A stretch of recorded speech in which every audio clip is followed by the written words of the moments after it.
The Italian tenor celebrates his 64th birthday today, just 3 days after the state funeral of Queen Elizabeth II. Andrea Bocelli enjoyed a close bond with some members of the royal family, even having performed for them on multiple occasions including at the Queen's Platinum Jubilee. Now a bittersweet memory, Bocelli once recalled how the Queen had once promised him that they would go riding together. Both the tenor and the monarch have a passion for horses.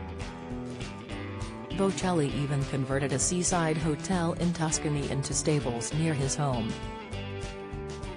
He told the Belfast Telegraph in 2018 that he spoke to the Queen while visiting Windsor a few days after Princess Eugenie's wedding, and although the pair went out to look at her horses, they were a bit too short on time for a ride then.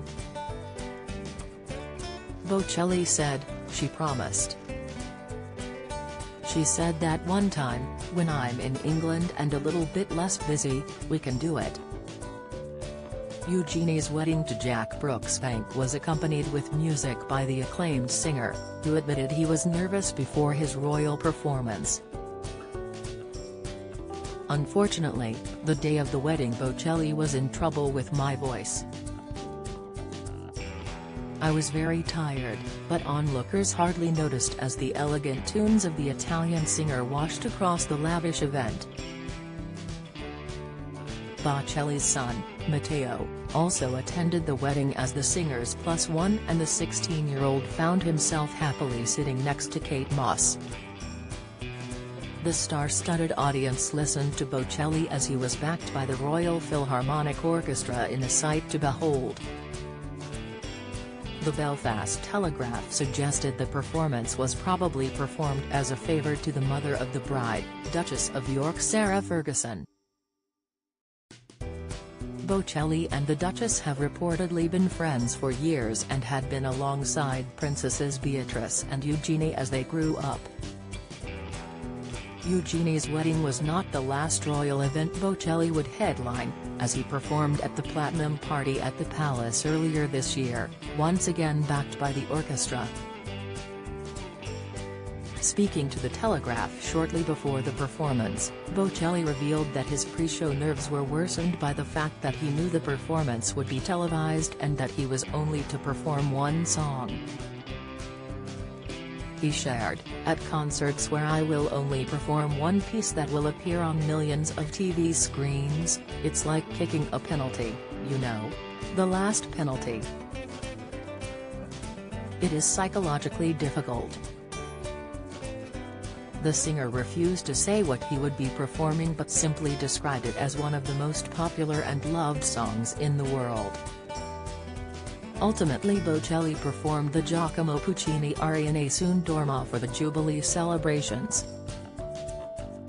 Don't miss, despite living in Italy, Bocelli claimed he had seen the impact the Queen has had on the UK and hailed her as a courageous and brave woman. He shared, "She is a woman who over the decades has also known moments of pain, and, of sorrow or problems in her family, and all these things together have made her a strong woman from whom you can learn a lot." Days before his scheduled performance at the Jubilee, Bocelli tragically lost his mother at the age of 85, and his description of his mother was remarkably similar to his praise of the Queen. Although, he noted, in their lives they were totally different people. "My mother belonged to a very middle-class family, she lived in the countryside, whereas the Queen has a very different life." Tragically, this is not the first time Bocelli has performed with a background of grief.